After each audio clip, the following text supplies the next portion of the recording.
Shabbat Shalom again. Shabbat Shalom. All right, so in comparison to the last few lessons that we've had, this one is going to be relatively shorter. All right, but there is a message that's being conveyed, and I hope that you're able to grasp it at the end of it. All right? How does that sound? That's one person. How does that sound?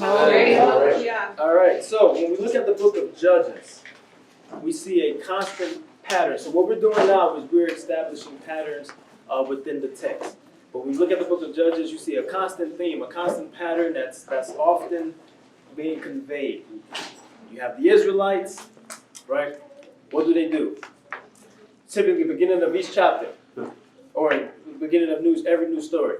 Israelites, they fall into some type of apostasy, right? They fall away.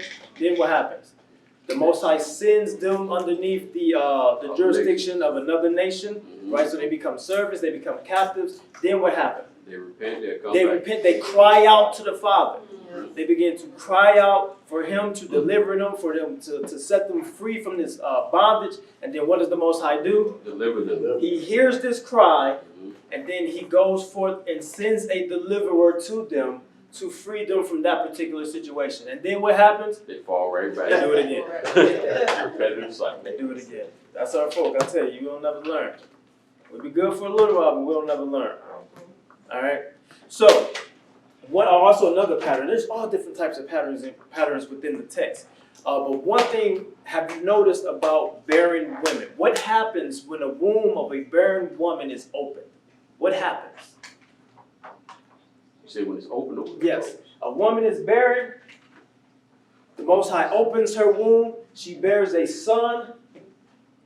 What type of son typically comes from that? Some kind of A savior. significant leader typically comes from the womb of a barren woman. We see this throughout the text. All right? So, to make sure that we're on the same page, who is the first one that we see this with?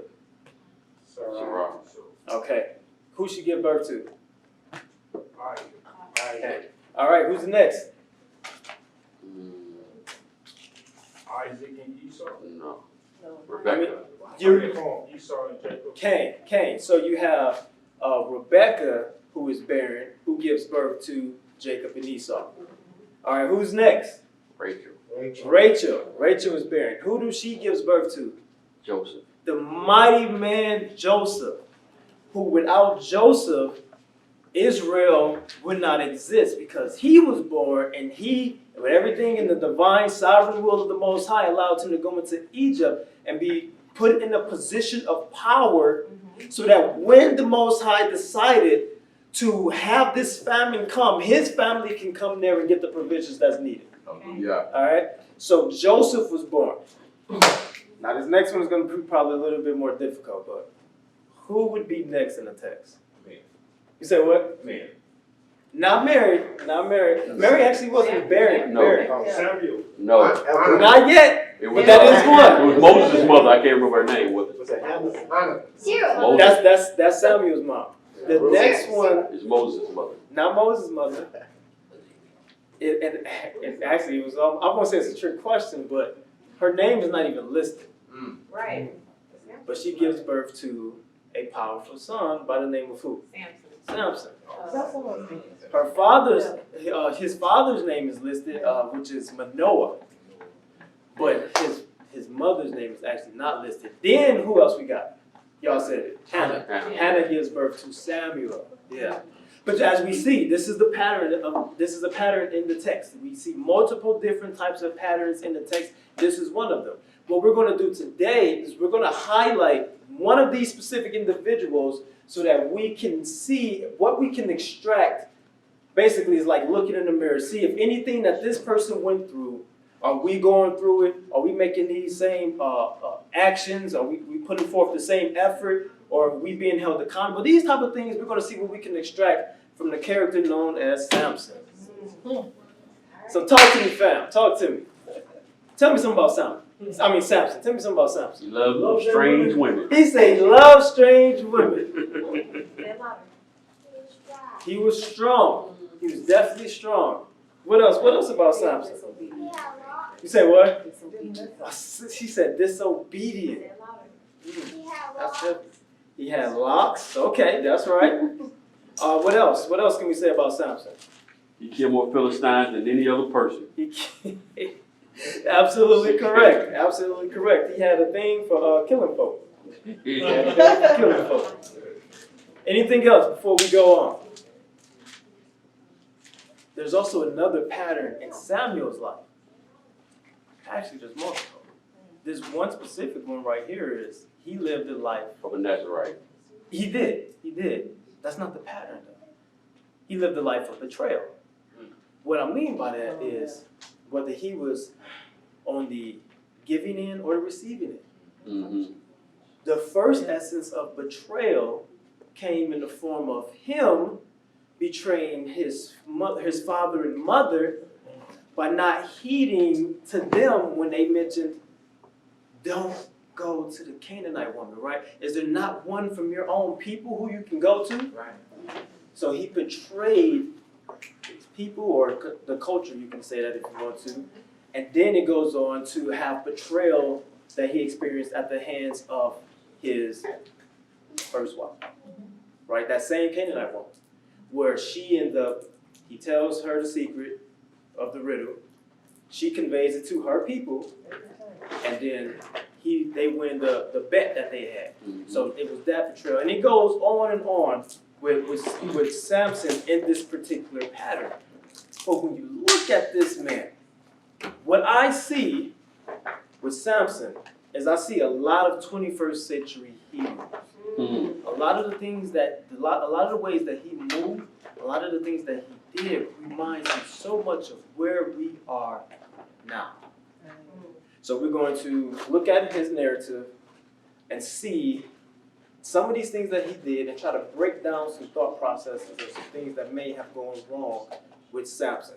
One of our ancestors, he was a powerful man, and he delivered his people as the Most High ordained him to do so, but he was not without flaws. He was not without flaws. All right? You all ready? So let's go ahead and turn to Judges chapter 14. His story starts off as Judges 13. However, Judges 13 is just really the divine being, the angel comes to the mother and speaks to her, and then she goes and tells her husband, and they ask for the angel to come back, and he goes on. So it pretty much just set the stage for Samson to come into the narrative. So we're going to focus on Judges 14 to 16.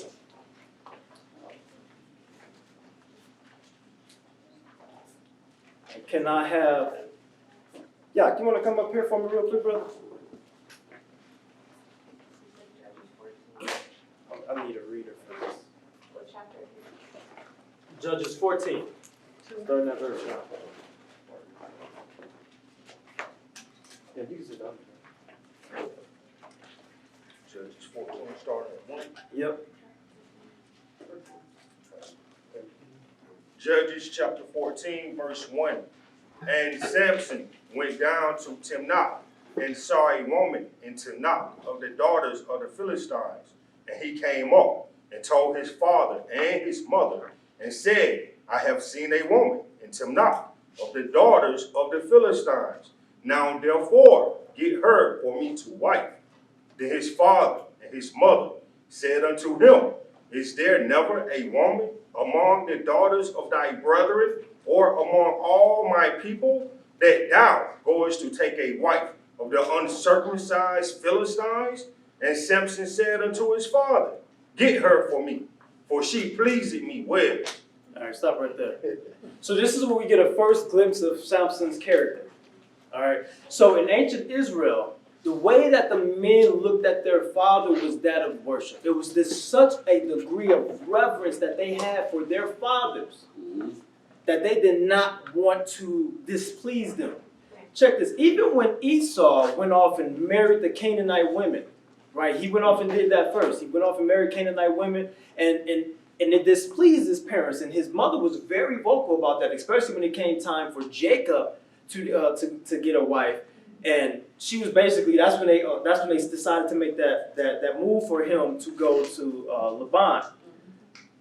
But when Esau found out how much that displeased his parents, He did it on his own. what he tried to do was he went and tried to make amends for that. He went to actually try to marry someone at least from the bloodline of Abraham. He wouldn't have married an Ishmaelite.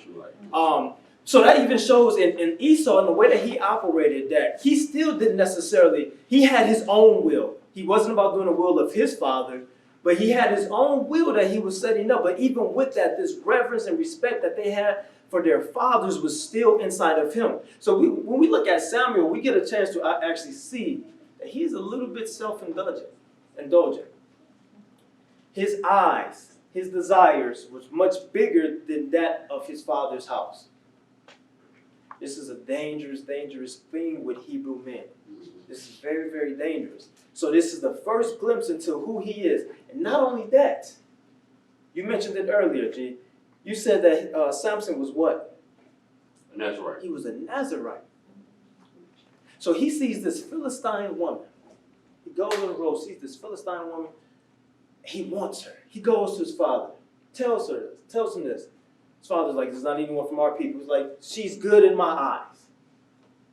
This man, this Nazarite, is set apart from his birth to be holy to the Father. Think about the weight of that. There are things that a Nazarite can't do that even Levites can do. So he's like the set apart of this set apart. But in his mind, his desires causes him to go into a woman who is a worshiper of Dagon. That's something that would be unfathomable until you see it right here in the text. That someone who is set apart in that type of office trying to join themselves with someone who worships a completely another God. You're not talking about a harlot from your own people. You're talking about a completely different person who worships a completely different deity. That shows that he's making light of several things here. He's making light of the words of his father. He's making light of his office. He's making light of his culture by even doing so. So that's the first glimpse into the character. Just that one decision, you can extract so much from out of his character. All right? Y'all, is that making sense so far? Okay. All right. Continue. Verse 4. But his father and his mother knew not that it was of Yahuwah, that he sought an occasion against the Philistines. For at that time the Philistines had dominion over Israel. And now with that, I want to highlight this real quick. It says that his father and mother did not know that it was from Yah. So was Yah enticing him to go to a Canaanite woman? I don't think so. That would be against the character of Yah. But in his sovereign will, in his sovereign divine will, I interpret this as such. Interpret it as you which I interpret it as such. And within the Father's divine will, that these things that are in Samson, is something that he is going to use to allow his mission to be accomplished. Okay. So he's still in control of it. It's just like when you look at the narrative of the Exodus, and it talks about the hardened heart of Pharaoh. When you really pay attention to what's going on in the text, do y'all know that Pharaoh was hardening his own heart? He actually started out hardening his own heart. The text says it. And Pharaoh hardened his heart. And his heart was hard. It was all being attributed to Pharaoh. Then later on, during the narrative, it begins to get attributed to the Father. So this is something that was really already in the character of Pharaoh, where he was not going to, even when Yah was introduced, he was like, who is Yah? Who is this guy? He already had it in him that he is God in Egypt, and that he's not going to let these people go.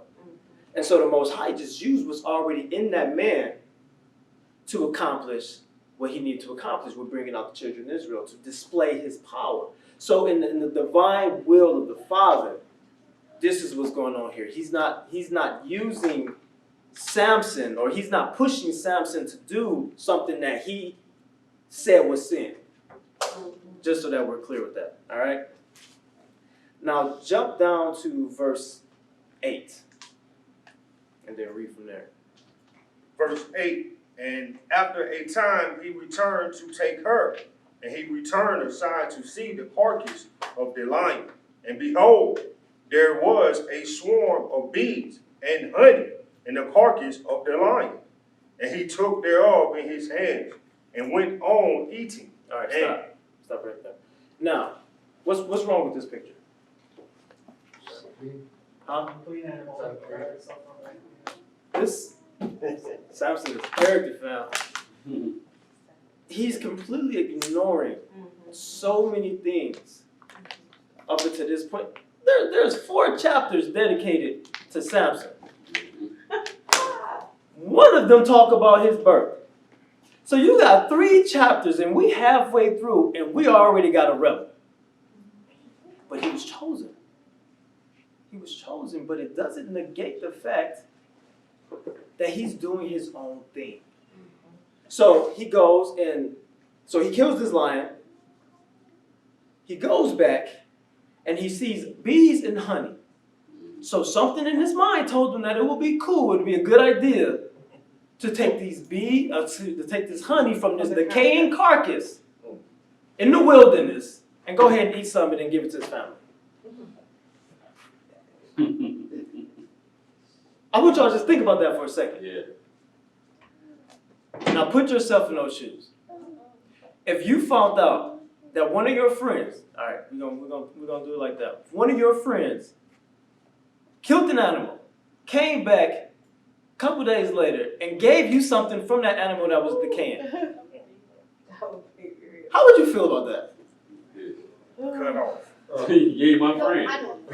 You're not my friend if you don't wash your chicken right. How do you wash your chicken, sis? So notice what he's doing. Who did he give it to? He gave it to his parents. Wow.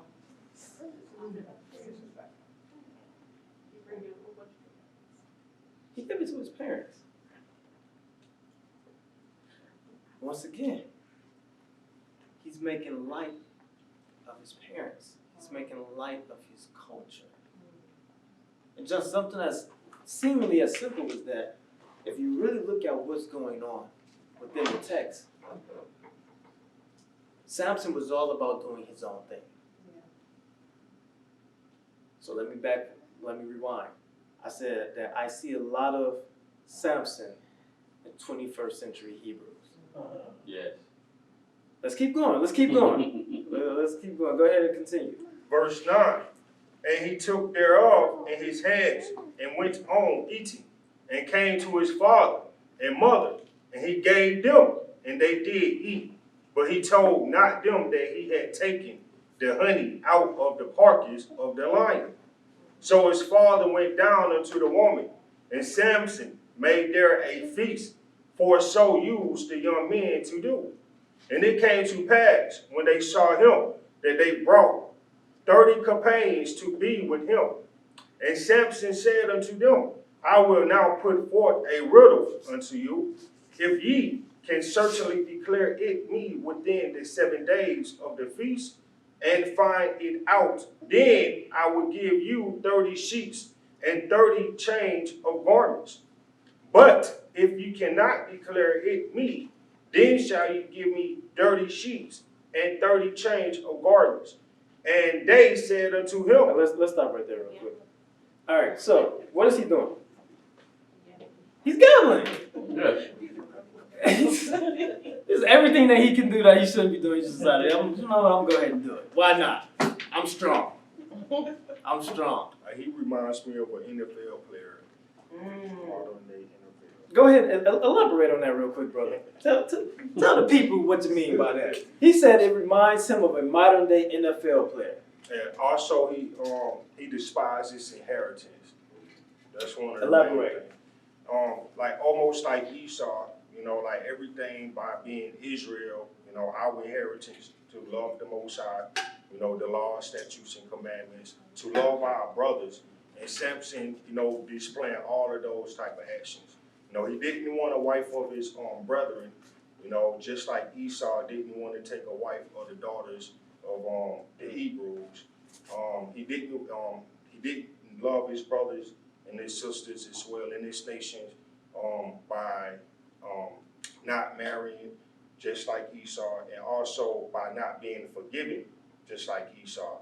When Esau hated Jacob, he all about his flesh. Just like the bees in the lion and stuff. Okay. So like NFL players, you like to take white girls. Yeah. Strong. That's what you're trying to say behind That's that. right. So, and with the NFL thing, just like what we see today, strange women, he's strong, strange women, they eat, they gamble, they love taking pleasures of this world. Self-indulgent. Self-indulgent. Samson is pretty self-indulgent.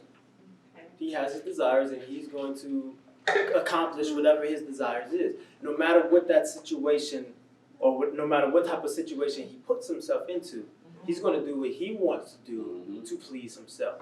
All right? So he's gambling, all right? It doesn't say it. But clearly, this is why we got to really, examine what's going on in the text. My man, he's making bets. And do y'all think Samson was actually capable of even... You know how much 30 linen garments and 30 change of clothes is? Yeah, man. For a Hebrew?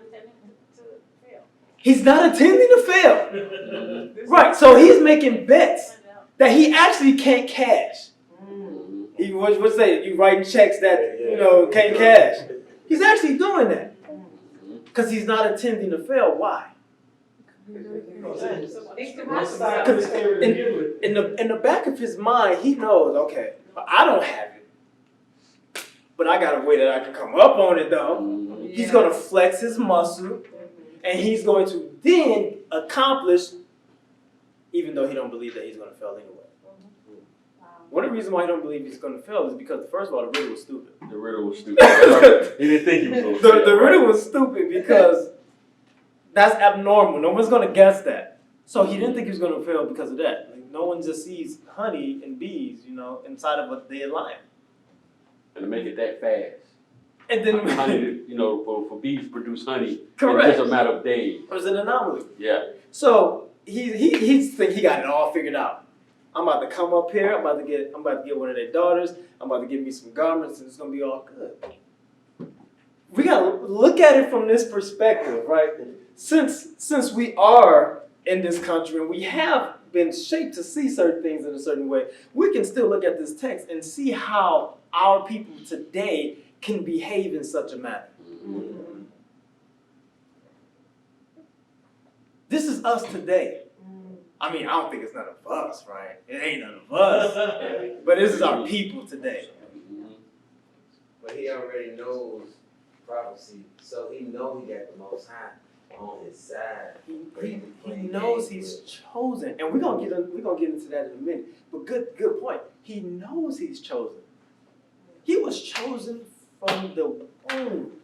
He's not like some of these other people, like Gideon, right? Who was a grown man before the Most High sent that angel to speak to Gideon, right?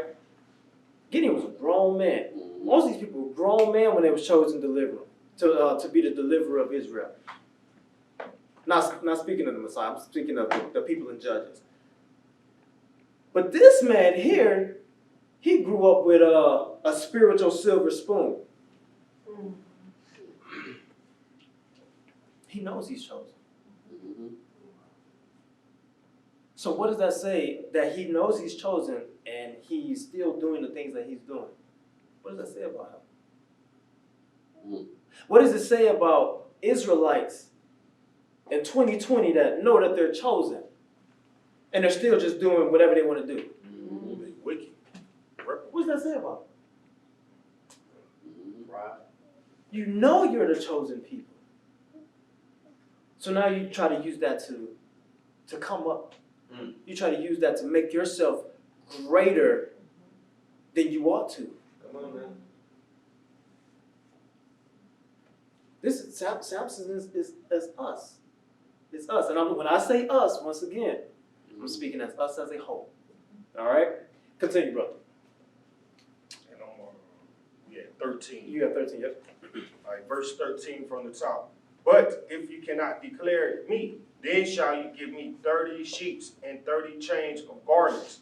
And they said unto him, put forth thy riddle, that we may hear it. And he said unto them, out of the eater came forth meat, and out of the strong came forth sweetness. And they could not in 3 days expound the riddle. And it came to pass on the 7th day that they said unto Samson's wife, On the 4th day. and it came to pass on this. Seventh. Seventh day. It says on Seventh 7th. day. Mine I says said 4th day. short. Yeah, mine says 4th day. Mine Verse says 15. Verse 15. Okay, mine says Mandela effect. All right, continue. Verse 15. And it came to pass on the 7th day that they said unto Samson's wife, entice thy husband, that he may declare unto us the riddle, lest we burn thee and thy father's house with fire. Have ye called us to take that we have? Is it not so? And Samson's wife wept before him and said, thou doest but hate me, and lovest me not.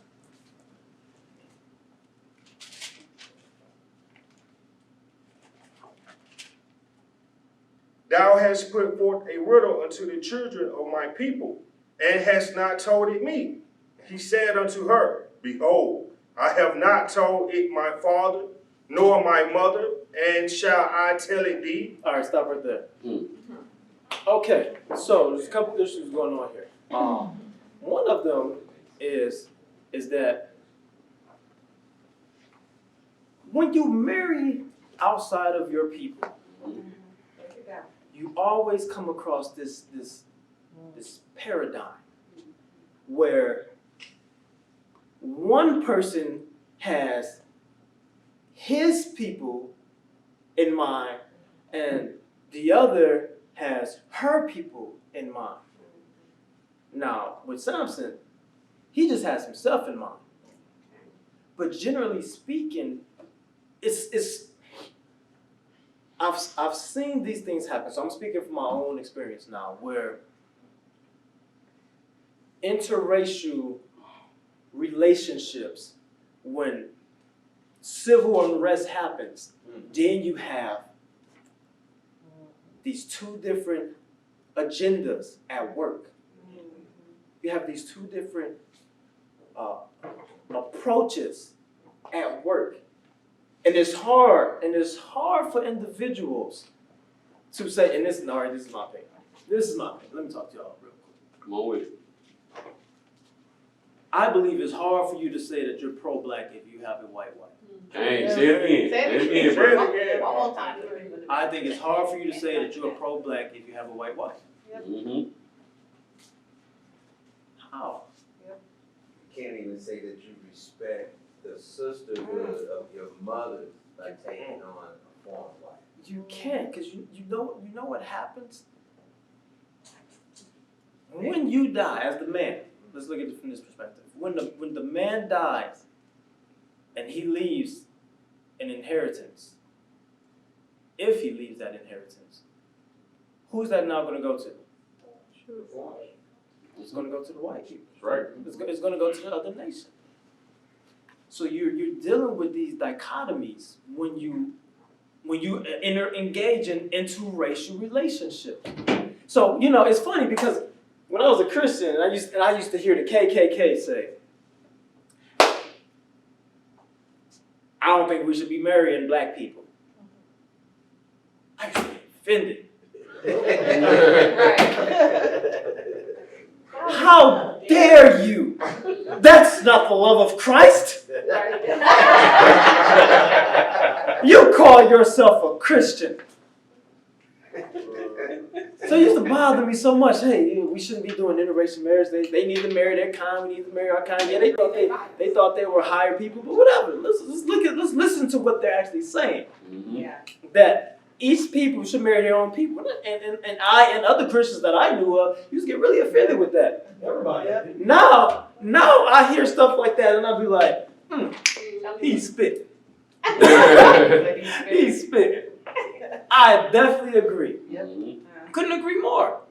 Because now I've lived a little and I've read a little more and I've discovered these things that we're talking about, these dichotomies that you have when you're having a relationship. Not to mention, we're not supposed to do it anyway. We're supposed to be marrying our own people anyway.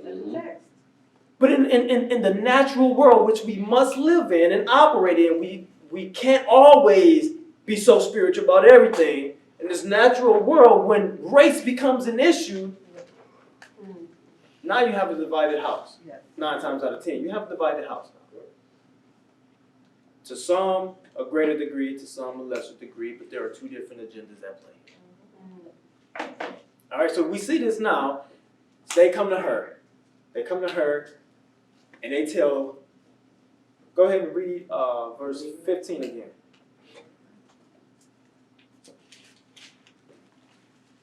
Judges 14 and 15.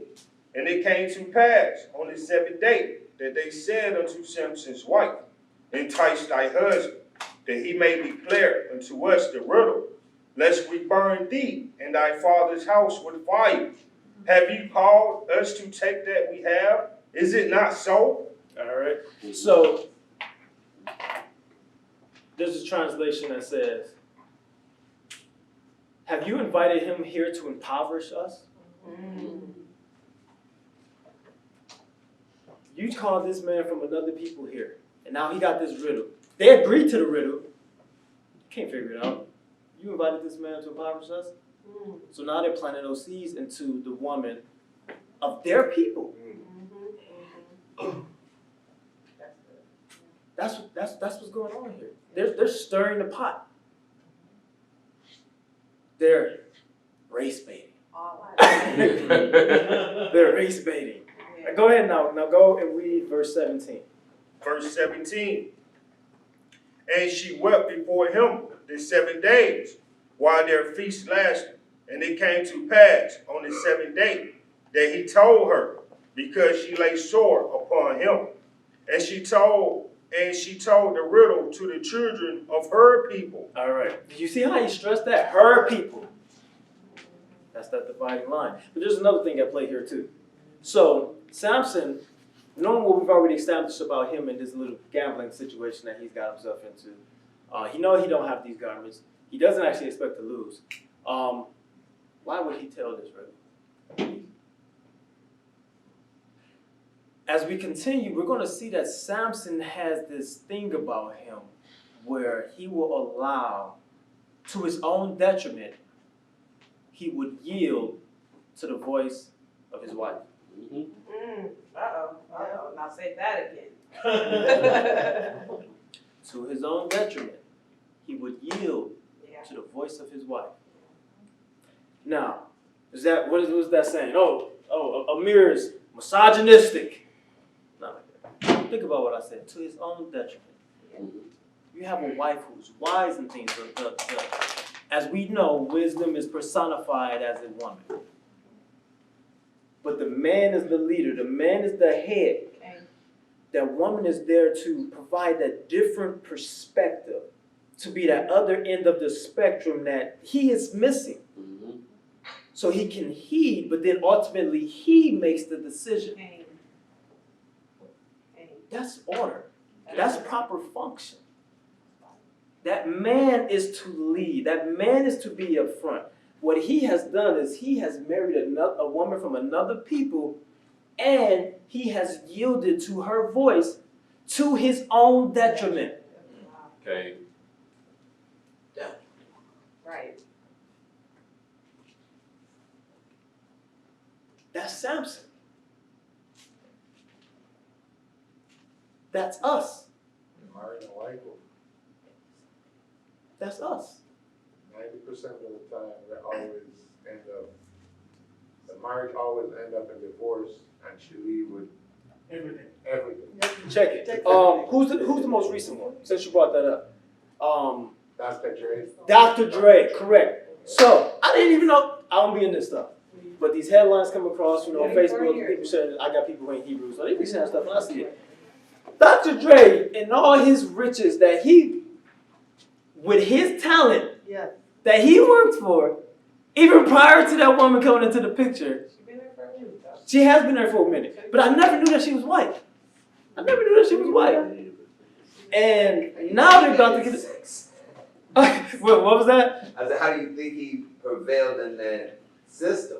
He Cain. already sold his soul. Cain. So he does this, right? And he builds up this fortune, this empire. She waited. And Sat back. what happens? Sat back. Guess what?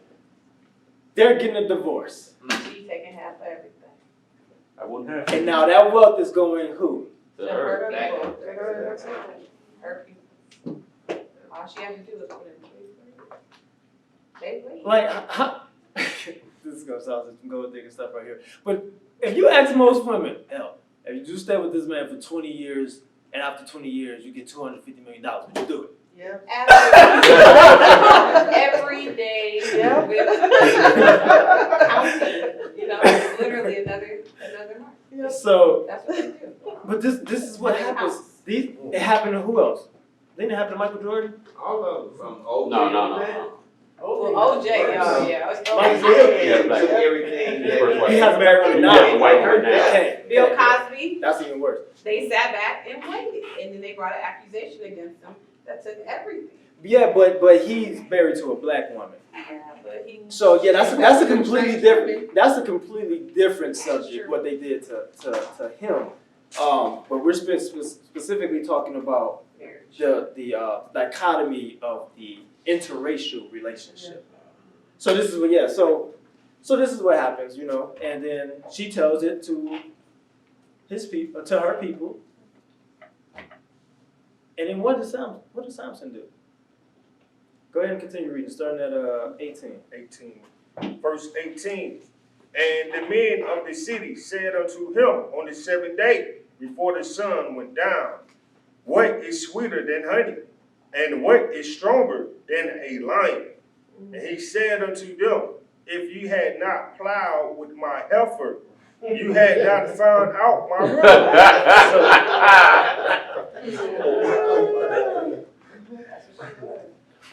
You know, Hey, them old folks used to call them women back in the day. yeah. You know what this sounds like? You know what this sounds like to me? How many of y'all used to watch Scooby-Doo? Oh, yeah. I see you trying to get like a half raise. It's okay. I used to watch it.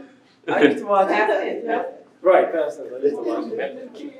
Right, there you go. It sounds just like that. When the ghost who was wearing this mask is trying to get away with this act, and they believe that they're gonna get away with it, and then they get caught, and then they take off the mask and they say, "I would have got away with it if it wasn't for you meddling kids." That's when I read this. This is what it seems like to me. That Samson, that's the attitude that he's coming with this. I would have got away with it if you have not provoked my wife. But in reality, he would have won if he hadn't yielded to her voice. As a matter of fact, he would not have to go and kill people for those garments if he never went to that woman in the first place. See, it keeps going. At some point, if you just backtrack on the sequence of events, it falls back on Samson. But he doesn't want to take responsibility because he's chosen.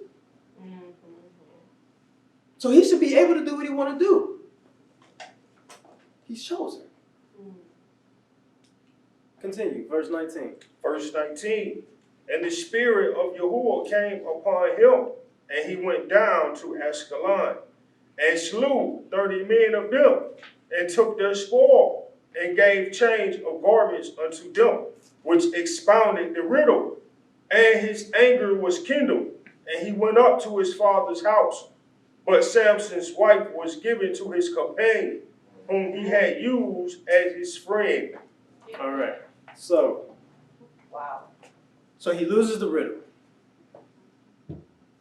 He loses the bet.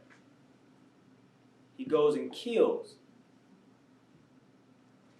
He goes and kills in order to pay this debt. Interesting thing is, it's still all within the divine will of the Father. Come on, I was just saying that. It's still within the divine will of the Father.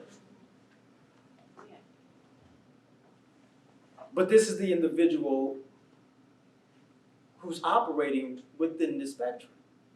So he goes and kills for these garments. He's angry. He's upset. Why are you so upset? Why are you mad, Samson? It's your fault. So he gets so upset after killing these people. He gets so upset that he goes back to his father's house. Which does what? I want to see if y'all can grasp this. So he's at this wedding feast, right? He's at this wedding feast. Now, in the culture, how long is this feast typically? The standard length? 7 days. 7, right? So he's there. Now, after they're married, on the first day, what happens? He's supposed to go into his wife. Yeah. 7 days later, the text doesn't say that he's done so. And it gave it away. The text doesn't say that he's done so. Technically, he wasn't married. Some people look at it that way. I'm not going to lie. Some within some circles, they will say, well, technically he wasn't married because he never consummated the marriage.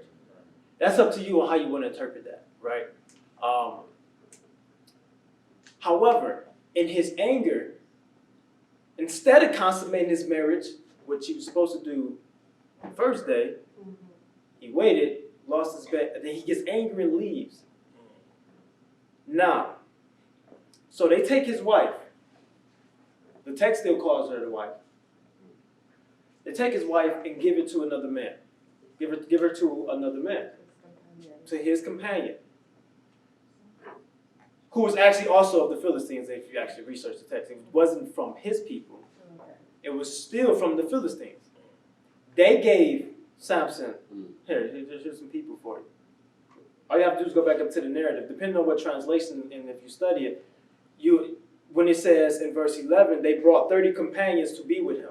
That's the Canaanites. They brought these companions to be with him. They didn't come from Israel. Right. Only person he was there with was his father. And so he gets upset, goes to his father's house. So he never goes into his wife, gives it to somebody else.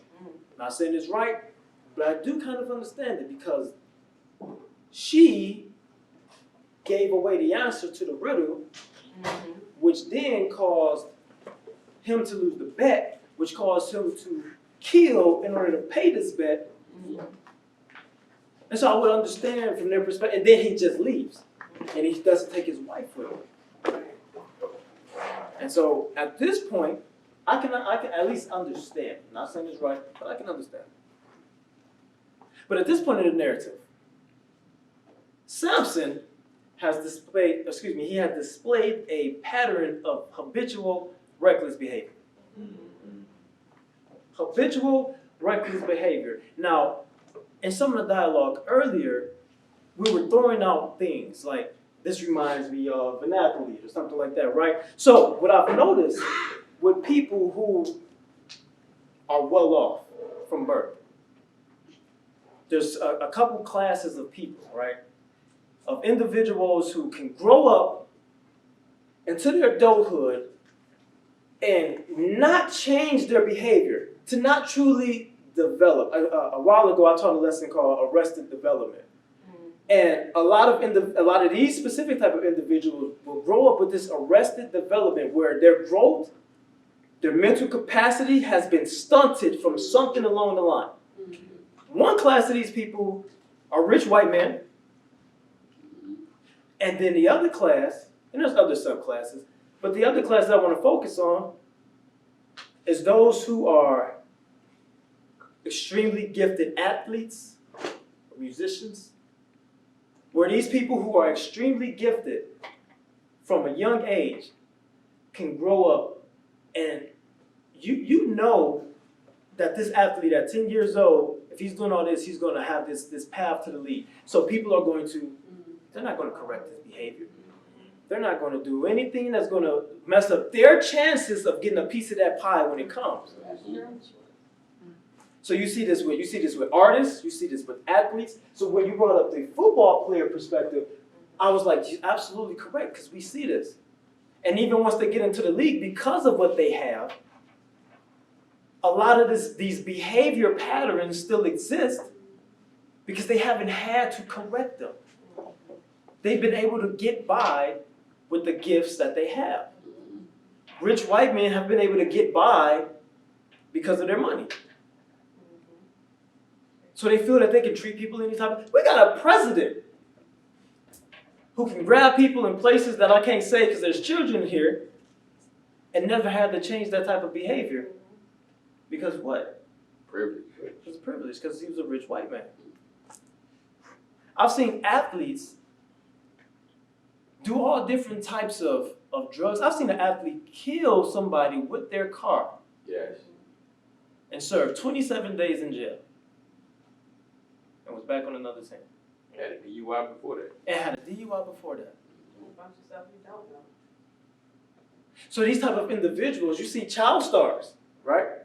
Child stars, these movie stars, they're born, they get into this position at a very young age, and then they get access to money because their parents are the ones who actually have the money, but they have this access. And then they get treated a certain way where they don't have to actually develop into a fully functional adult because of the way that they grew up. We see the same thing with Samson. We see the same thing with Samson. Being chosen from the womb, it seems as though he has some sort of arrested development with him, because knowing that I can get myself into a situation, because this is one of the patterns, one of the many patterns with Samson. Deal with a foreign woman, get in some trouble, use my strength to get me out. Deal with a foreign woman, get in some trouble, use my strength to get me out. So how often are you going to say, hey, maybe I need to start making better decisions? If you can always got some way to get out of a situation that you put yourself in. Seriously, if you know, let me know. At what point are you going to make better decisions? All right. Judges 15. 15:1. Judges chapter 15, verse 1. But it came to pass within a while after, in the time of wheat harvest, that Samson visited his wife with a kid, and he said, I will go in to my wife into the chamber. But her father would not suffer him to go in. And her father said, I verily thought that thou hast utterly hated her. Therefore I gave her to thy companion. Is not her youngest sister fairer than she? Take her, I pray thee, instead of her. And Samson said concerning them, now shall I be more blameless than the Philistines. All right, stop right there. So one of the issues here is, if he would have performed his duties the way he was supposed to, culturally speaking, and going into his wife on the first day, we could assume that they would have never gave this man's wife away. We can assume that. We don't know, because they are the Philistines. We don't know, but we can safely assume that. What would you say? The other man wouldn't have wanted her. That's true as well. That's true as well. So we can safely assume that if he was doing what he was supposed to do according to the culture, then this would never happen. Once again, a lot of the things that that Samson were doing, it automatically falls back on him. Just trace it back. The responsibility falls back on him. So we see here in verse 3, he says, this time I shall be innocent in regard to the Philistines when I do them harm. What does that say to you? I've been blamed before. That's acknowledging that what he just did to the Philistines when he killed those people was wrong. Even though it was in the Most High's will that you do this nonsense that you're doing. It's wrong. That is an admission of guilt. Because up until this point in the narrative, that was the first time he actually did something to the Philistines. True or false? Okay. So we see here that he knew then when he killed them to pay off his debt, that is something that he shouldn't do. Because although he's supposed to deliver them, is that the method that was supposed to be used to do so? That was for selfish what? It's for selfish gain. And this is Samson throughout. So when I juxtapose this with our people, or I compare this with our people today, still a lot of this type of stuff going on. But we don't want to take responsibility. We steady making these same decisions that put us in the same type of predicaments.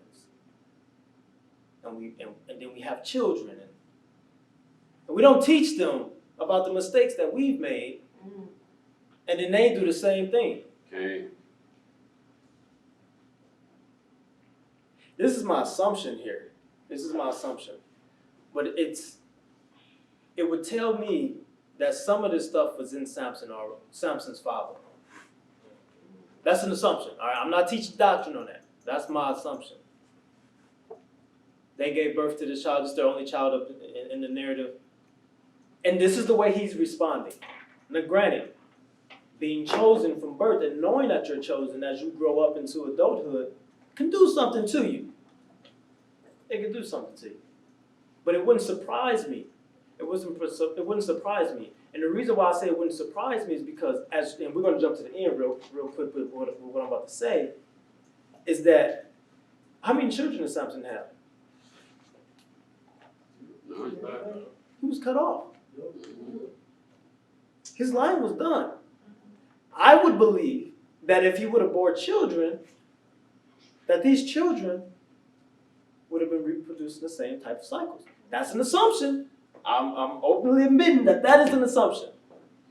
I think it's a safe one, though. Because men typically do what their fathers do. It takes a conscious act to change. It takes a very conscious act to change. So once again, that is my assumption, but I think it's a safe assumption to say so, because his line was cut off. But he was still chosen, and he still accomplished his life's purpose. But all these other things in Samson, which I see in a lot of 21st century Hebrews. Yes. Okay? Okay. Any questions so far as we continue? I just keep hearing entitlement, and I think that's the word that we're looking for. Is Samson was entitled, and that's what we see with a lot of brothers today. Even when it comes to knowing that we Israel, like they got a sense of entitlement and not want to put in the work, because you have to keep the law, statutes, and commandments. Yeah, we know that. We got to have faith in the Messiah. Yeah, we know that. But then what? When you start talking about cultural aspects, I tell people, they look at it like a loaf of bread. You know how some kids, they don't want to eat the crust, the hard part, because that's not palatable to them. And that's how a lot of us do when it comes to the culture. We like to just eat the inside. We don't like that little hard part that may be not palatable to you because you have a Western mindset. That's good. That's right. That's good. Anybody else got something before we continue? Yeah, I want to comment. Go ahead. With Samson's dad, we see like the angel warned him about to his mother. He was like, "Don't let her eat this or that." Mm-hmm. That was one kind of compatible thing with Samson's father. And he tried to also get the angel to do an oath with him, right? He tried to do an oath, so that's like making a bet. The angel was like, "I'm not making no oath with you, not with your character. I ain't doing it." Mm-hmm. So those two kind of things that Samson could have got from his father. So yeah, with Samson, up until this point of the narrative, once again, he's been very, very, very reckless, and this same attitude and approach to life, just minus the strength, is reflected in our people to this very day. Mm-hmm. Let's also point out how when he went home, he was feeling bad. Oh yeah, he went home to remorse. He was gonna go lay up with his woman, and whisper try to make that inner. He's still seeking self gratification. Instead of dropping on his knees and repenting to the Most High, then he go back to this woman looking for this comfort. He's looking for the comfort from outside the true source of where peace comes from. And we do that cycle as a people instead of going to where we know the medicine at, where we know that's going to fix our soul. we don't go to this book, we go to Ayana's book. You know what I'm saying? Or, you know, we don't seek out that guidance from someone that we know honoring the law, statutes, commandments. We want to go to someone that we know that's going to pacify us with their westernized doctrine. They're like, oh, it's okay, you can do that. But in truth and honestly, you already know it. That angelical being in you is why the spirit be at unrest. You know what I'm saying? You can keep searching no matter what for that peace, but that peace only comes through connecting back with your Creator. You know, repent so you can be perfect again. Okay. Yes, sir. So think about this. He married this woman. Once again, we already established that he lost the bet. He got upset. He left. He didn't go into her like he was supposed to. He goes home, but he leaves his wife. So even though he reacted in such emotional manner that he decided to leave the woman that he just married, which also contributed to the preceding steps. So then now he admits this guilt that now I will be innocent. Now I will be innocent when I kill y'all. Or when I destroy your stuff. So he goes and we're not going to read this portion of it, but he goes and he grabs the foxes, lights their tails on fire, destroys their vineyards and stuff like that. And then now he has people searching for him. It's just this repetitive cycle. And then he proceeds to, he doesn't flee, but he leaves. And then they go to Judah, his own people. This goes back to the betrayal piece I was talking about. And then they go and like, hey, we need to get you up out of here. But how do you want to look at that? You're causing problems for them. But I bring that up just to get to this one point here, because I think it's very critical if we're going to assess Samson's character. In verse 11, they asked him, what have you done to us? And he said, as they did to me, I did to them. Very nonchalantly. As they did to me, I did to them. How childish is that? It's funny that when you hear about these stories about Samson when you're growing up, they paint this real pretty picture of Samson. Paint this real pretty picture. Also, there's one thing when I was talking to my wife about Samson the other day, I find it very ironic that y'all remember the Bible series, it's maybe like 5-6 years ago. Yes. There's a TV show, right? Of course, it's all white characters, right? In all these Bible, except for one character. Samson. Who was the black character? Samson. Yep. Y'all ever notice that? Yes, I did. Everybody else, so what view do they have of Samson that we never paid attention to? We made sure he wasn't white. The only biblical character in the series that was black.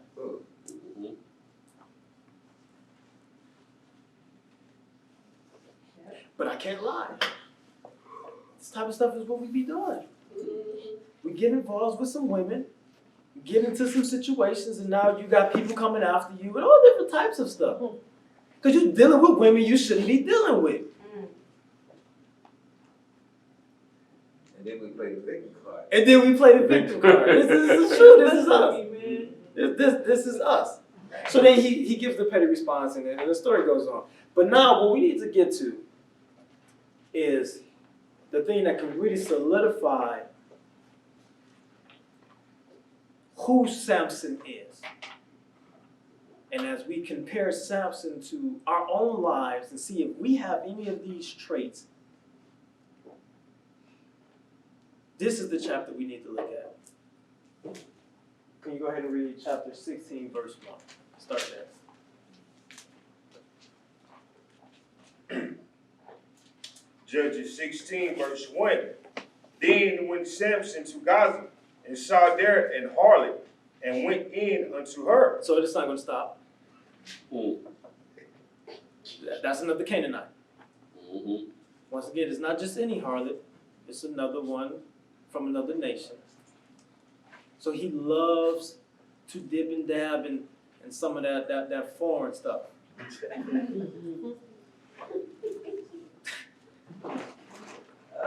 This is what he's doing. And by doing so, once again, he puts himself into another situation. Now they know he's here, and now they're looking for him. But he can't help but indulge in his flesh. He can't help but do that. And then the narrative quickly from there, 3 verses later, then there's another one. Then you have Delilah. To establish a pattern, I would think we need like 3 or 4 instances to establish it. So if you got red and blue, you don't know what's going to happen next. But if you got red, blue, red, you can kind of gauge, okay, it's a good chance blue is next. Would you agree or disagree? Agreed. Okay, so we have Canaanite, Delilah, Canaanite. So we can see what he likes. The pattern for Samson has been established.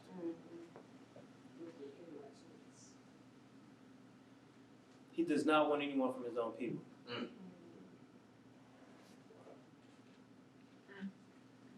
And once again, we see the problems, the implications that come from this. So go ahead and read start at verse 4. Judges 16:4. And it came to pass afterward that he loved a woman in the valley of Sorek, whose name was Delilah. And the lords of the Philistines came up unto her, and said unto her, entice him, and see wherein his great strength lieth, and by what means we may prevail against him, that we may bind him to afflict him. And we will give thee, every one of us, 1,100 pieces of silver. And Delilah said to Samson, tell me, I pray thee, wherein thy great strength lieth, and wherewith thou mightest be bound to afflict thee. All right, stop. Now, let me ask you a question. If you had superhuman strength, let's play a little game. Let's play a little game.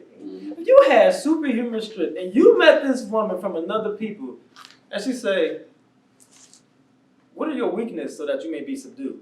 Like mush face. You see that face? Most individuals would automatically see red flag. That's red flag. All right, you need to start now asking some questions. But as we've established with Samson, he has these other things in him. Now you know what we see in him? Arrogance. Yeah. Arrogance. Because what does he begin to do? We're gonna go ahead and go to that. Go ahead, G. What you got real quick? Just when they ask where his strength comes, when I visioned Samson, I didn't see a big man like everybody may portray him to be. Because if you see somebody big and muscular, you'll know his strength comes from his muscles. Okay. But he has to be a smaller man who, you're like, man, where did he get this superhuman strength from? So I vision him as a smaller man, not a big guy like everybody thinks that he is. Okay, that's a good observation right there. That's real good. It's real good. So the reason why I would say that he's arrogant is because he's this clear, flagrant red flag. He ignores. And he begins to answer the question, except with a lie. He answers the question with a lie. So he entertains the situation. And so to save time, this happens 3 times. 3 times where he entertains this lie. And after the first one, she bound him with the very same thing that he said. So if you can't see that there's some arrogance there. Yeah. Well, I have this strength. First of all, I'm lying to you, but there's nothing anyone can do to me. There's nothing anyone can do to me. So this happens 3 times, and he continues to play this game. And then she presses him. She presses him. You don't love me. She attacks him with words day after day. And what did he do as he's done in times past? He yielded to the voice of the woman. To his detriment. to his detriment. He yielded to the voice of the woman to his detriment. Have you not learned, Samson, that she is trying to set you up? 3 times, that's the pattern. 3 times she attempted to bound you the way that you said would take away your strength. And then you stay, you entertain this game, and then you tell her the truth. It blows my mind when you continue, because the very same thing happens, and then he gets up like, well, I'll get out like I did before. He's arrogant and naive. You told her the truth, and they cut your hair. Am I missing something? Nah. Let me know. What do y'all see? What's going on here? What do y'all see? We know a lot of I know a lot of the situations that I found myself in. I knew it was dangerous from the beginning. And I played with that fire and played with it, knowing it gonna burn me. So at some kind of self, we can say he had a lot of all these other character defects, but the number one is he had no love for self. So that's something that those children are overseeing. The children know they go to learn discipline is love. Being in my face is love. Taking me with you, not giving me what I want, not leaving me to my own demise. You know, those rich kids, and that's what they go into that, and they never learn self-discipline, which is self-love. Self-discipline equates self-love. That's good. That's good. Real good. And there's a few things going on with Samson. A few? I mean, if you notice his whole upbringing, there was no counselor around him. There was no one advising. So he was following his own heart. Well, it's interesting you say that, because in reality, he didn't necessarily need one, because his father was there. Okay. His father was in the home. His father was there, but He just rejected the words of his father. yeah. It was something in him. And there's something clouding his mind, because if you know your strength lies within your ear, and you woke up from the sleep and your ear wasn't there, what make you think you would just wake up and do as you did before? Unless your mind your judgment is clouded. Here's one of the biggest things that I believe Samson has the issue with, and this is one of the main points of the lesson. Actually, let's go ahead and finish. Go ahead and start at verse 18. Judges 16, verse 18. And when Delilah saw that he had told her all his heart, she sent and called for the lords of the Philistines, saying, Come up this once, for he hath showed me all his heart. Then the lords of the Philistines came up unto her, and brought money in their hand. And she made him sleep upon her knees. And she called for a man, and she caused him to shave off the 7 locks of his head. And she began to afflict him, and his strength went from him. And she said, The Philistines be upon thee, Samson. And he awoke out of his sleep, and said, I will go out as at other times, before and shake myself. And he wished not that Yahuwah was departed from him. All right, stop right there. One of the misunderstandings that I believe Samson had, and I believe we do this as well. When you're experiencing a season of plenty in your life, most people, okay, let me qualify that statement. When you're experiencing a season of plenty, most people begin to pray less. They seek the Father less. These are the type of things that a lot of people, I've noticed, will go into this subtle backsliding while they're experiencing their season of plenty. It's almost as though they're misattributing their power or their source of their plenty. Come on now.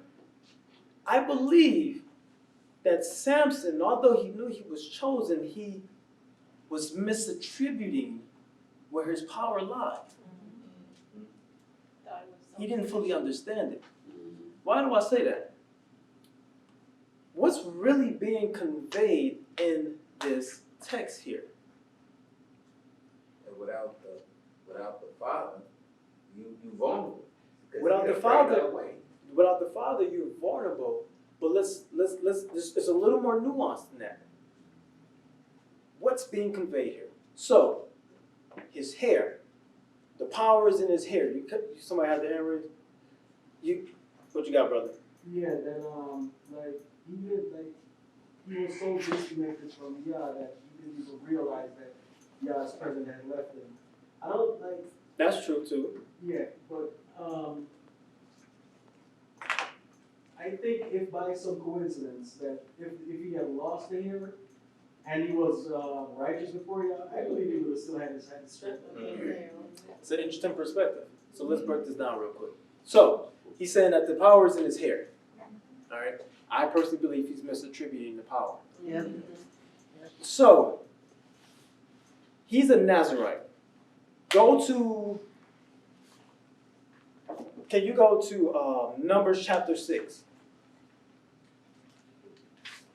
So this is the thing. So what's unique about the Nazarite vow for him that's different than anyone else? The non-cutting of the hair is not unique to Samson. That's part of the Nazarite vow. It's not a unique feature. Correct. Neither is the no wine. That's not unique to Samson. Go ahead and read Numbers 6, starting at verse 1. All right, this is Numbers chapter 6, starting at verse 1. Yahweh spoke unto Moses, saying, Speak unto the children of Israel, and say unto them, when either man or woman shall separate themselves to vow a vow of a Nazarite, to separate themselves unto Yahweh, he shall separate himself from wine and strong drink, and shall drink no vinegar of wine, or vinegar of strong drink. Neither shall he drink any liquor or of grapes, nor eat moist grapes, or dry. All the days of separation shall he eat nothing that is made of the vine tree. All right, verse 5. Go ahead. All the days of the vow of the separation there shall no razor come upon his head until the days be fulfilled, in the which he separates himself unto Yahweh. He shall be holy, and he shall let the locks of his head grow. All right, so you let the locks of his hair grow, no razor. This is across the board for anyone who takes on the Nazarite vow. You are not allowed to cut your hair. You're not allowed to eat grapes, drink grape juice, wine, any of that type of stuff. These are things across the board for Nazarite. So why is he attributing his hair to his strength? Mm-hmm. What I want to submit to you is that because of the way he responded in life and the path that he was on, that he thought his strength lied within him, when really his strength lied in his obedience. Come on now. Come on now. That's where his strength lied in. And all of these things that he was doing, he never broke the Nazarite vow with all of these other things.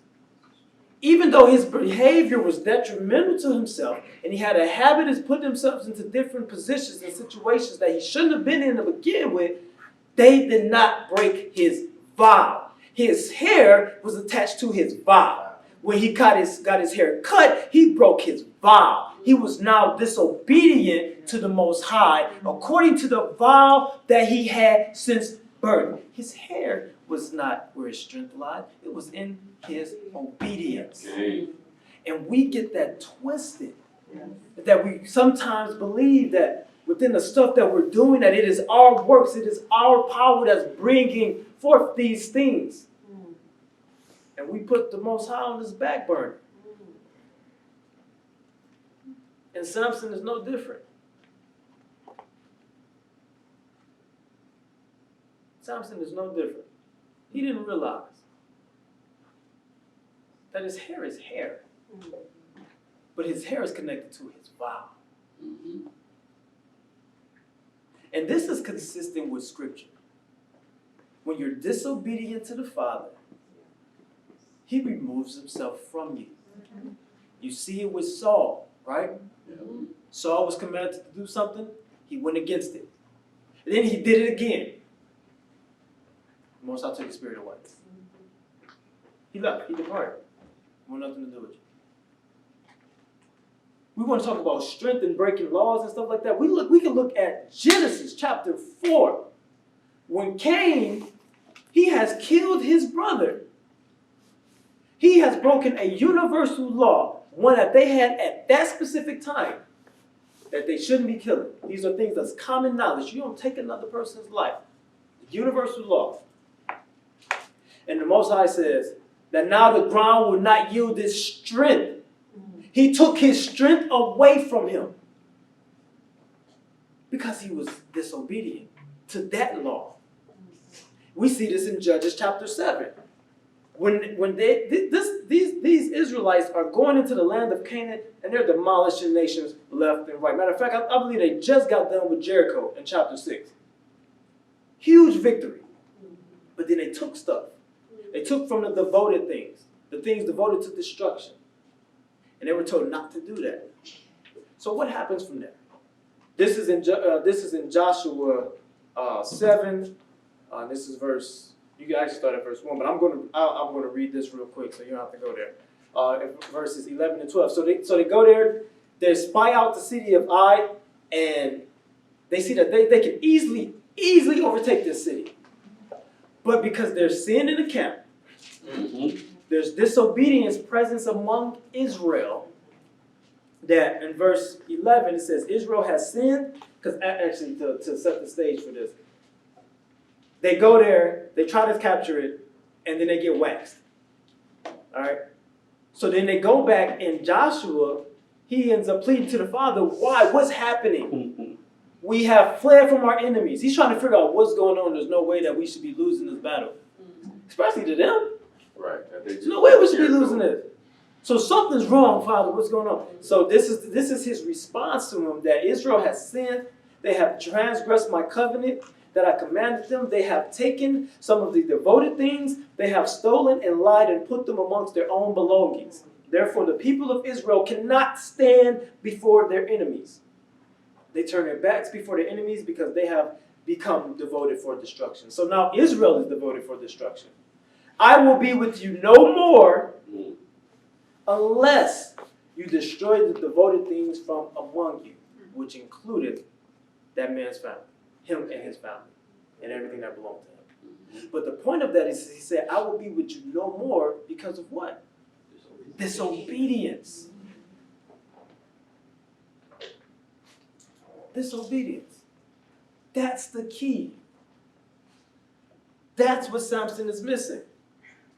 So when you have this pattern of habitual, reckless behavior, some may be sin, some is just not the best things for you to do. You know, like we all can say that we made some decisions that may not necessarily be sin, but it wasn't the smartest thing for me to do. Dang. It wasn't the smartest thing for me to do. I should have did that.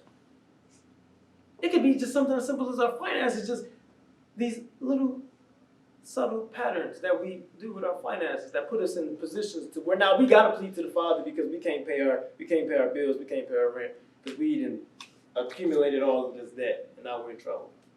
It can be something as simple as that. It's not sin, it's not the smartest thing to do. But when you don't correct the behavior, it's setting you up for something down the path. It's setting you up for something down the path. And I believe that this is what Samson was doing with some of his choices. Where in the beginning, he was making these bad decisions, but they wasn't directly affecting his Nazarite vow, so he was okay. It's a little sin ain't gonna hurt nobody. He gonna be all right. I'm chosen. It's a little sin. Little sin ain't gonna hurt. And that ability to digest more and more and more of that, just like if we do it. We sin a little bit more, a little bit more, you get comfortable. It doesn't bother you that much. And then eventually, you come into your downfall. Unless some type of intervention happens, divine or otherwise. This is what he did. So at this point, Samson, now he's lost his strength, and they're mocking him, they're making him work the grain, got him blindfolded, they gouged his eyes out. So now he prays to the Father, just one more time, give me strength, be with me this one time. And the Father, he obliged. Why? Because he was chosen. Still sovereignty here within the Father. He's still in control, even though Samson is out of control. He's still in control. So he obliges, and he kills more upon his death than when he was alive. And he becomes an anomaly, just like that lion with honey and bees in it. Because now, if you didn't have children, I said this last week too, if you didn't have children, then it's like you never existed. But Samson's name lives on because he was chosen. But he wasn't qualified to have children. He wasn't qualified to reproduce. We don't need any more Samsons on earth. But if you look around, now, you have a lot of them. So he's been reproduced in behavior. So, what we have to do is we have to examine our lives, where we are, our patterns of thought, our patterns of speech, to determine our pattern of actions. Let me not forget that. Is there any Samson inside of us? Any self-seeking, self-indulgent behaviors that's inside of us? Any desires to be with women from other nations? Any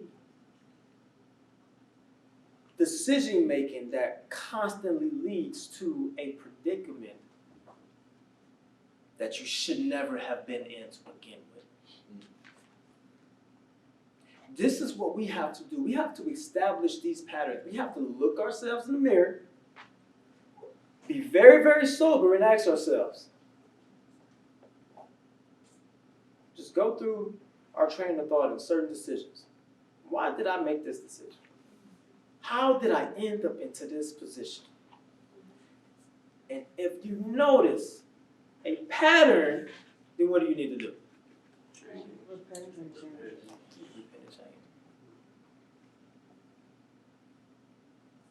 And you need to do whatever it is to break that cycle.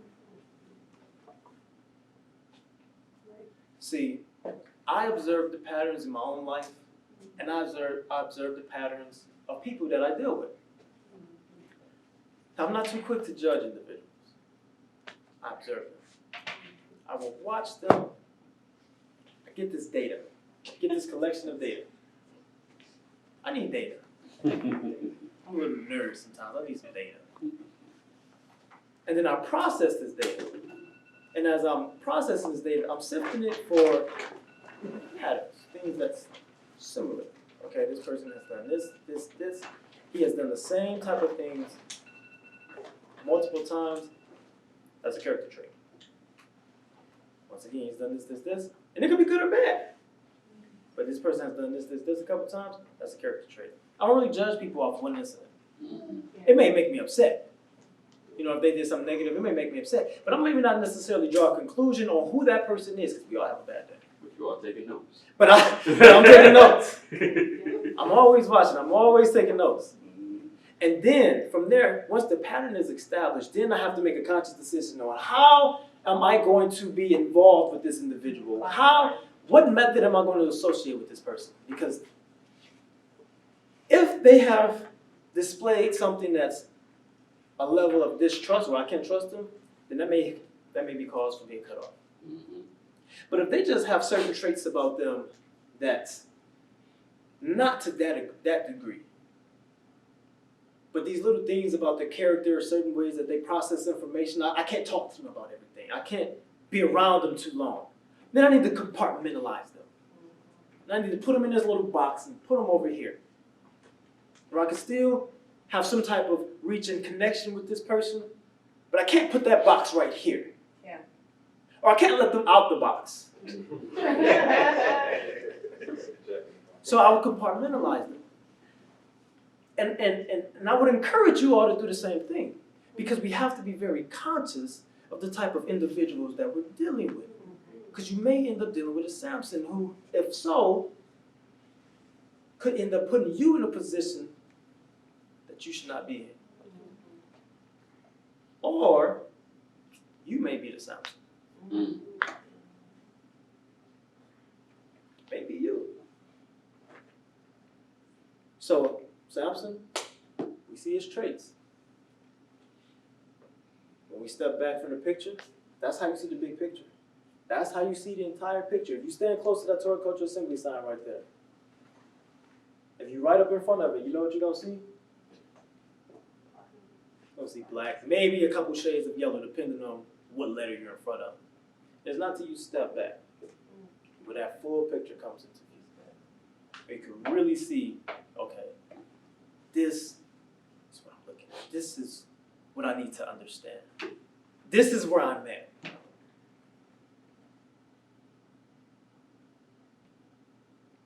And then you have to move accordingly. If it means changing your behavior or changing your associates, you have to take inventory of your life. What does it mean to take inventory? You're accounting for what is available. You're accounting for what it is that you have. That's taking inventory. So we have to take inventory of the way we make decisions, the way we treat people, the way we respond to people, and the people we are associated with. Sure. Is that making sense? Yes. And with that, I am done. Any questions? I told you this would be a little shorter than the last ones we had. Any questions? Statements? Torah. When you were saying the disobedience and why, like, even that Samson was not being punished per se for his disobedience, for like breaking Torah when it came to dealing with strange women, could it be the vow that was made with his parents?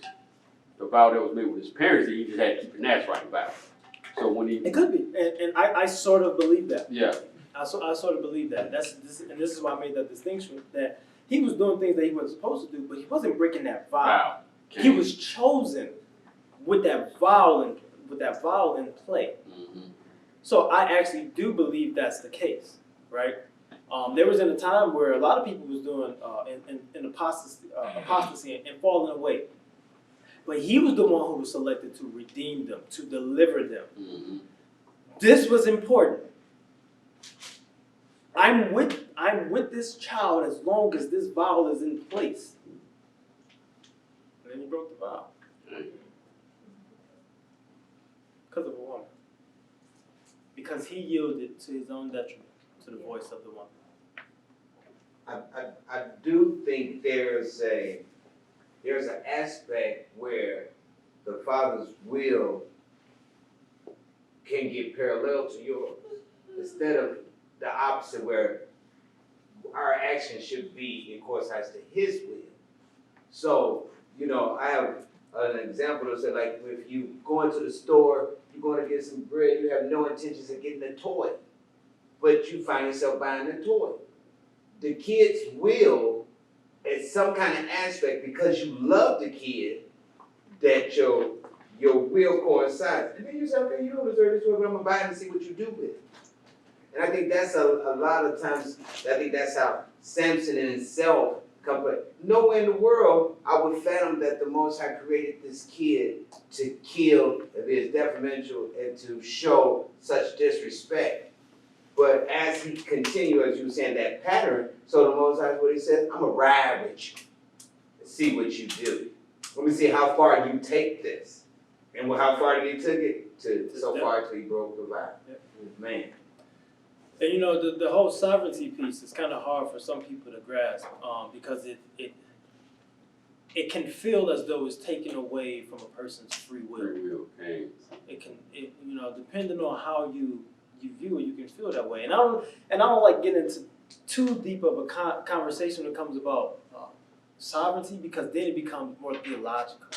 And I do prefer to keep it more practical.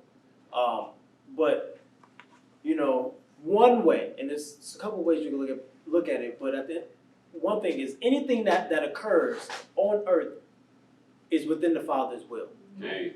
I don't think there's anything, because then if you say there isn't, then now there are things that the Father can't control. Understanding this, or even explaining it, is a little more nuanced than just saying that, right? But one thing I like to point to, and I don't remember the scripture, is like different paths. So David is on a run.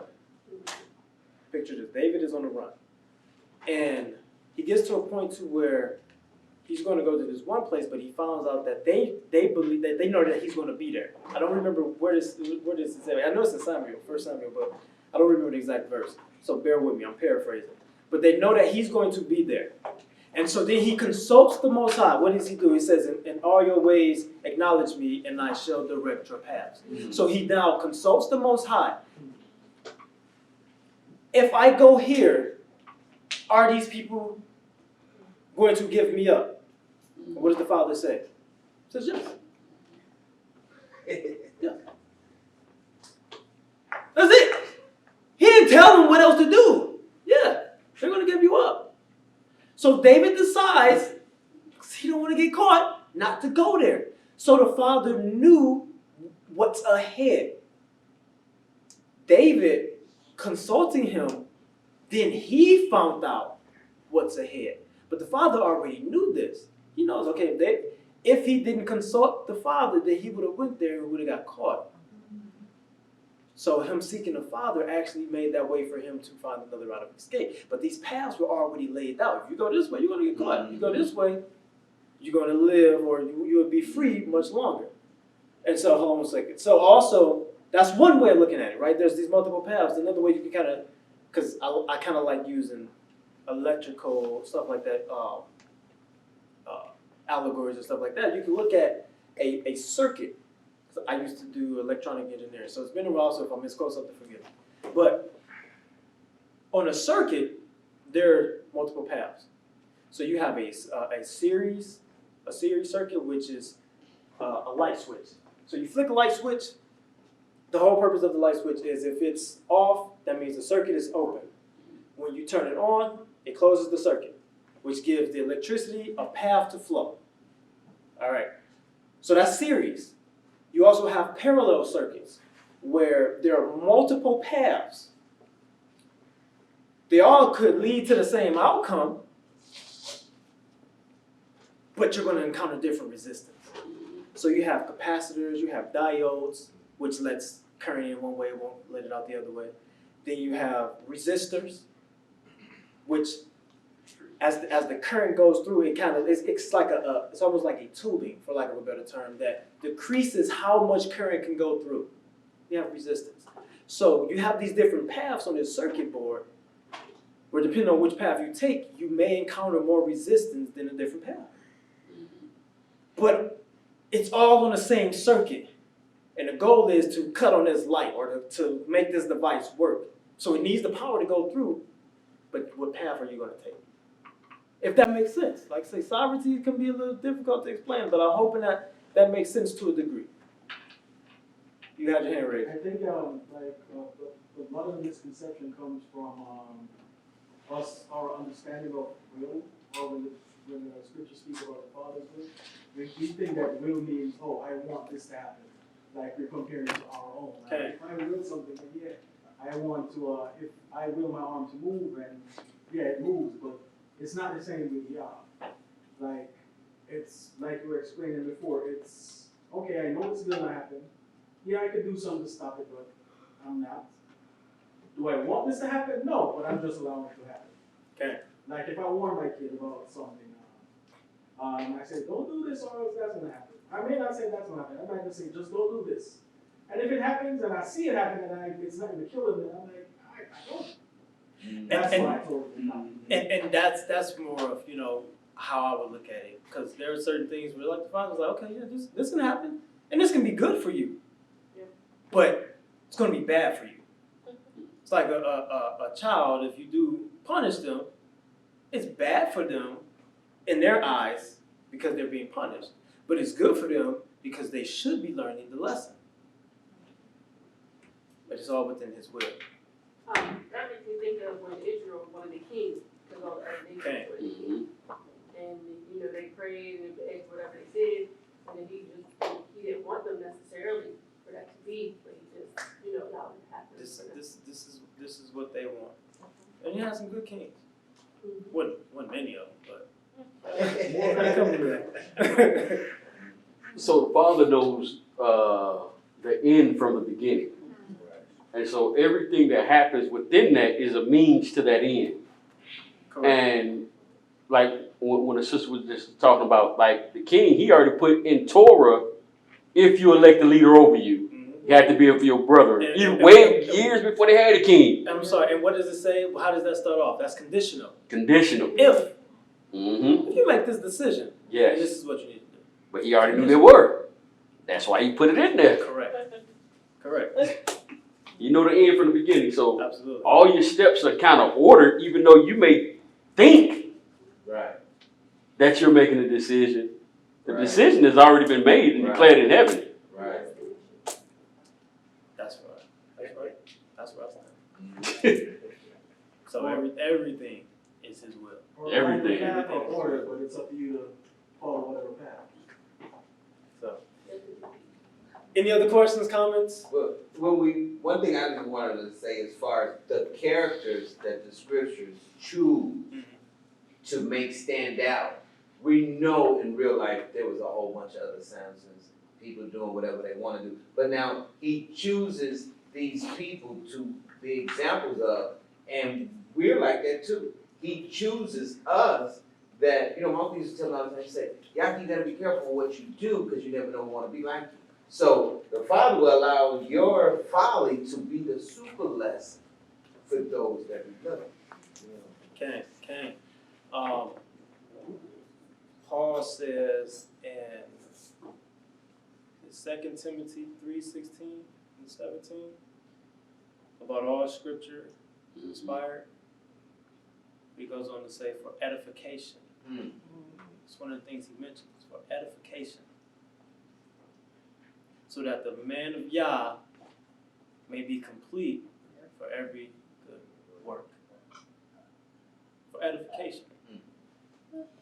So the way we just, in 3 chapters, examined Samson's life was for edification. Okay. The whole point of it was to look at his manner of behavior and see if we see our behavior in parallel with that. To give us an idea of what not to do, even though he fulfilled his purpose. It was for edification. So I hope you all were edified. Oh. Hallelujah.